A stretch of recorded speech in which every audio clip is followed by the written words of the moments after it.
పక్కన నన్ను తిట్టిందండి. ఒకసారి గట్టిగా అడగండి. ఏంది నిన్ను తిట్టిందా? ఎంత ఎంత ధైర్యం దానికి? ఇప్పుడే దాని చూసొస్తాడు. ఎంత ధైర్యం ఉంటే నా ముందే నా పెళ్ళాన్ని తిడుతుంది. వద్దు కూర్చోండి. నా మనం ఊరికే కొడుతున్నావు. మీ మనవాడు చేష్టలు అలా ఉంటాయి. ఏం చేశాడు? మొన్న ఏం జరిగిందంటే పొద్దుపండగొచ్చనని అల్లుడని తీసుకపోతే ఆ పిన్ని కూతురేమో మొగుడిని వదిలేస్తే కళ్ళ లుంగి కట్టుకొని దానికేమో లైనే వేస్తే ఆ పిన్ని లబోదిగో పరుగు పోయిందో నా పరుగు పోయిందో పరుగు పోయిందో నా పరుగు పోయిందో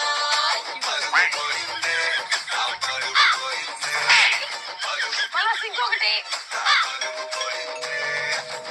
ఎవరండి? ఆ పక్కింటిదే. నేను లేనని చెప్పు. మా పిల్ల ఇంట్లోనే ఉంది. ఏమండి లేనని చెప్పన్నాగా. నువ్వు లేవని చెప్తే అది ఇంట్లోకి వచ్చేస్తుంది. సిగ్గులేనాయాల